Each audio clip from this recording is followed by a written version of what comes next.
तो अब मालदीव में फूड प्रोडक्ट को लेकर पैनिक की सीरीज स्टार्ट हो चुकी है। लोग सुपरमार्केट में जा रहे हैं, मसालों और ब्रेड का बैग जहां भी उनको मिल रहा है जल्दी जल्दी परचेज कर रहे हैं और स्टॉक कर रहे हैं। उनको पता है कि दुनिया के सबसे बड़े मसालों और ब्रेड के एक्सपोर्ट यानी भारत ने मालदीव के लिए ये प्रोडक्ट बैन कर दिए हैं।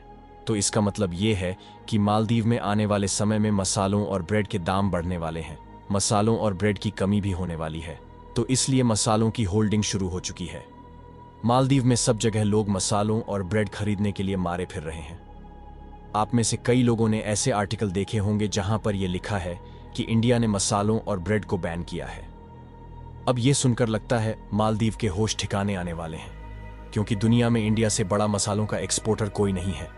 इंडिया के सामने कोई भी देश खड़ा नहीं होता। और इंटरेस्टिंग बात यह है कि पिछले कुछ सालों में तो हमने यह भी देखा कि जब चाइना में मसालों की इतनी कमी हो गई थी कि इन लोगों को भी इंडिया के मसाले परचेज करने पड़े थे।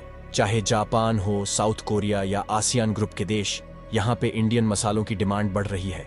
ज्यादातर जो ये आसियान देश मसाले उगाते हैं, इनके यहाँ मसाले काफी कम मात्रा में होते हैं। इनके कम्पिटिटिव इंडियन मसाले एक बहुत ही अलग और यूनिक फ्लेवर ऑफर करते हैं। तो इंडियन मसालों की डिमांड पूरे वर्ल्ड में है। मोइज़ू सरकार ने तो भारत से पंगा ले लिया है, मगर मालदीव के टूरिस्टों और गरीब आदमी का क्या होगा? गरीब आदमी को मसाले बहुत ज्यादा भारी दामों पर मिल रहे हैं। मालदीव में बहुत ज्यादा फूड कमी की मार पड़ने वाली है। वर्ल्ड फूड प्रोग्राम के हिसाब से मालदीव के लिए बड़ी प्रॉब्लम होने वाली है। अब मालदीव को खाने के लिए बहुत सारा खर्च करना पड़ेगा। इनकी अकड़ अब इंडिया के सामने ज्यादा टिकने वाली नहीं है। पूरी रिपोर्ट क्या है, इस वीडियो में समझते हैं। भारत के द्वारा मालदीव के खिलाफ लिए गए इस एक्शन के लिए वीडियो को एक लाइक करके चैनल को सब्सक्राइब जरूर करें। भारत के इस फैसले से मालदीव में हड़कंप मच गया है। दरअसल भारत दुनिया में मसालों के कुछ सबसे बड़े निर्यातकों में से एक है, जो दुनिया के कई देशों में मसालों की मांग को पूरा करता है। लेकिन भारत सरकार की ओर से अचानक की गई इस घोषणा ने मालदीव में अफरा तफरी का माहौल खड़ा कर दिया है।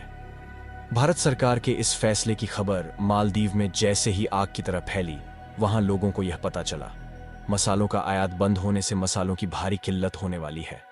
बस फिर क्या था, देखते ही देखते वहां के मॉल्स में लोगों का तांता लग गया। मॉल्स में जिन शेल्फ में मसले रखे गए थे, वहां पर लूट सी मच गई। जिसके हाथ मसालों के जितने पैकेट लगे, उसने उतने ही अपनी ट्रॉलियों में भर लिए, जबकि बहुत से लोगों को खाली हाथ ही वापस लौटना पड़ा। हालांकि मालदीव सरकार ने वहां के लोगों को पैनिक ना होने की सलाह दी है, लेकिन लोगों के बीच फैले संभावित खाद्य संकट की खबर ने उनको चिंता में डाल दिया है। आपको बता दें कि मालदीव में लोगों की चिंता की बड़ी वजह यह है कि अकेले भारत दुनिया में मसालों की 50% मांग को पूरा करता है। इतनी बड़ी मात्रा में मसालों का निर्यातक होने के नाते भारत दुनिया में लगभग 140 देशों की मांग को पूरा करता है। भारत मालदीव की बजाय रूस को एक बड़ी मात्रा में मसालों का एक्सपोर्ट करने वाला है, क्योंकि भारत और रूस के रिलेशंस पहले से ही काफी अच्छे हैं। और कमाल की बात यह है कि पड़ोसी देश होने के नाते भारत मालदीव को सस्ते दामों में मसाले एक्सपोर्ट करता था, जबकि रूस को मसालों का एक्सपोर्ट करने से भारत को भी ज्यादा फायदा होता है, क्योंकि रूस भारत को मालदीव की अपेक्षा हाई कॉस्ट देने के लिए तैयार है। रूस में मसालों की डिमांड ज्यादा होने और वहां पर प्रोडक्शन कम होने की वजह से ही रूस महंगे दामों में मसालों को खरीदने के लिए तैयार है। वैसे तो भारत रूस को जो मसाले एक्सपोर्ट करेगा, उसके लिए अन्य देशों की अपेक्षा रूस को कम कॉस्ट पे करना होगा। भारत के अलावा तुर्की, जर्मनी, यूनाइटेड स्टेट ये ऐसे देश हैं जो कि सबसे ज्यादा मसालों का प्रोडक्शन करते हैं और एक्सपोर्ट भी करते हैं। लेकिन दिक्कत की बात यह है कि ये देश मिडिल ईस्ट के सभी देशों समेत कतर, सऊदी अरब और अन्य देशों में मसालों का एक्सपोर्ट करते हैं, और ये सभी अरब देश इन मसालों को खरीदने के लिए ज्यादा डॉलर्स पे करते हैं। इसीलिए रूस इन देशों से मसालों की खरीदारी करने की बजाय भारत से खरीदता है।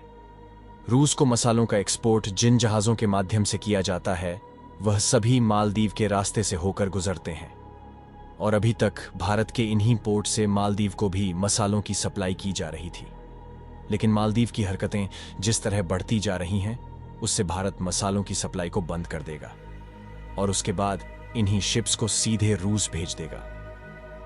भारत और रूस के ट्रेड रिलेशंस की बात करें तो काफी समय पहले से ही भारत और रूस के बायलैटरल ट्रेड काफी अच्छे रहे हैं, और भारत बड़ी मात्रा में क्रूड ऑयल इंपोर्ट कर सकता है। इससे भारत को जो टैक्स क्रूड ऑयल इंपोर्ट करने में पे करने पड़ते हैं, उसे भी बचाया जा सकेगा। भारत ने तो अभी तक पड़ोसी देश होने के नाते मालदीव को कम परसेंट पर मसालों का एक्सपोर्ट कर रहा था और इस समय इसे पूरी तरह से बंद कर दिया गया है। अब भारत इस एक्सपोर्ट को दोबारा मालदीव को चालू करने वाला है या नहीं, इसके बारे में कोई भी जानकारी नहीं है। लेकिन चाहे कुछ भी हो जाए, अगर भारत मालदीव को मसालों का एक्सपोर्ट चालू भी करता है तो उसे बढ़ी हुई कीमत पर एक्सपोर्ट करेगा। मालदीव में जाने वाले टूरिस्ट फास्ट फूड या प्रोसेस्ड फूड के शौकीन होते हैं, जिसको मसालों के बिना बनाना संभव नहीं है। मालदीव में फास्ट फूड स्टॉल की चेन और रेस्टोरेंट भारत के बिना चलाना संभव नहीं है। मालदीव ने भारत से दुश्मनी मोल लेकर अपना टूरिस्ट सेक्टर खतरे में डाल दिया है। अभी तक तो इसका इम्पैक्ट दिखाई नहीं दे रहा था, लेकिन जैसे जैसे बात आगे बढ़ती गई, भारत ने कुछ ऐसे कदम उठाए हैं जिससे मालदीव में टूरिस्टों को अपना पसंदीदा खाना नहीं मिलने वाला। क्योंकि मालदीव फूड इंपोर्ट के लिए केवल भारत पर ही निर्भर है, उसके पास दूसरा कोई ऑप्शन नहीं है। लेकिन अब भारत की तरफ से मालदीव को मसालों एक्सपोर्ट रोक दिया गया है, यानी कि कुल मिलाकर जो सबसे ज्यादा मालदीव में खाया जाने वाला फूड है वह नहीं मिलने वाला। आपको बता दें कि इसके लिए मालदीव चाहकर भी चीन से मसलों का इंपोर्ट नहीं कर सकता। इसका सबसे बड़ा कारण यह है कि चीन में भी मसलों की कमी बनी रहती है। एक तरफ जहां मालदीव और चीन आपस में मिलकर भारत की टांग खींचने में लगे हुए हैं, वहीं दूसरी तरफ भारत कुछ ऐसे प्रोजेक्ट पर काम कर रहा है जिससे चीन की इकोनॉमी भी जल्द ही पीछे हटने वाली है और इसमें सबसे ज्यादा नुकसान मालदीव को होने वाला है। क्योंकि भारत के प्रधानमंत्री नरेंद्र मोदी ने किसी अन्य कंट्री की बजाय भारत में ही 1 करोड़ घरों की छत पर सोलर पैनल्स लगाने की बात कही है। इससे मालदीव को इसलिए नुकसान होने वाला है क्योंकि भारत की कुछ कंपनियां मालदीव में सोलर पार्क सेटअप करने वाली थी, लेकिन अब मालदीव में सोलर पार्क सेटअप करने की बजाय इस प्रोजेक्ट पर भारत में खुद इन्वेस्ट किया जा रहा है। दरअसल भारत के अयोध्या में राम मंदिर की सफलतापूर्वक प्राण प्रतिष्ठा के बाद भारत सरकार ने सूर्योदय योजना का अनाउंसमेंट कर दिया है। इस प्रोजेक्ट का मुख्य मकसद पोल्यूशन को कम करने के साथ साथ इलेक्ट्रिसिटी कंजप्शन के लिए उपयुक्त मात्रा में इलेक्ट्रिसिटी जनरेट करना है। यही नहीं, इसके अलावा इस प्रोजेक्ट की केबल सिंगापुर तक बिछाई जानी है, जिससे अन्य देशों को भी इलेक्ट्रिसिटी एक्सपोर्ट करके प्रॉफिट कमाया जा सके। भारत के 1 करोड़ घरों की छत पर सोलर पैनल्स लगाने के बाद एक बड़ी मात्रा में इलेक्ट्रिसिटी प्रोड्यूस होगी और इस तरह की रिन्यूएबल एनर्जी का यूज करके पोल्यूशन को कम किया जा सकेगा।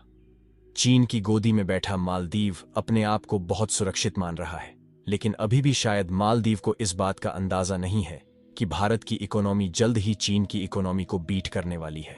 क्योंकि भारत ने जिस तेजी के साथ रिन्यूएबल एनर्जी पर वर्क करना शुरू किया है, उससे यूएई, यूनाइटेड स्टेट और कनाडा जैसे देश, जो कि पहले चीन को अपने प्रोजेक्ट सौंप रहे थे, लेकिन अब उन्होंने इस प्रोजेक्ट को भारत की कंपनियों को देना शुरू कर दिया है। ऐसा इसलिए क्योंकि भारत की कंपनियां क्वालिटी के साथ किसी प्रकार की कॉम्प्रोमाइज नहीं करती और इस समय जिस तेजी के साथ भारत की इकोनॉमी आगे बढ़ रही है, उससे चीन जैसे बड़े बड़े देश जल्द ही पीछे हटने वाले हैं। साथ ही मालदीव को चीन से हाथ मिलाने का अंजाम भी जल्द ही पता चल जाएगा। इसके अलावा इलेक्ट्रॉनिक कंपोनेंट्स के मामले में भारत का एक्सपोर्ट हर साल बढ़ता जा रहा है और पिछले 9 मंथ्स के डाटा को देखा जाए तो इसमें लगभग 22% की बढ़ोतरी देखी गई है।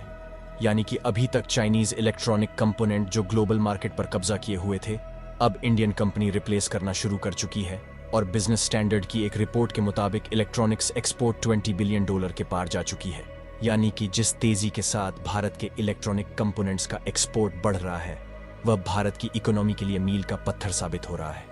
बाकी आप लोगों का क्या मानना है कि भारत को मसाले एक्सपोर्ट फिर से चालू करना चाहिए या नहीं? अपनी राय कमेंट में जरूर बताएं। मालदीव के खिलाफ भारत के इस शानदार कदम के लिए इस वीडियो को एक लाइक जरूर कीजिए और अपने मित्रों तक इस वीडियो को शेयर करें ताकि उन्हें भी जानकारी मिल सके। लेटेस्ट अपडेट के लिए चैनल को सब्सक्राइब जरूर कीजिएगा। जय श्री राम।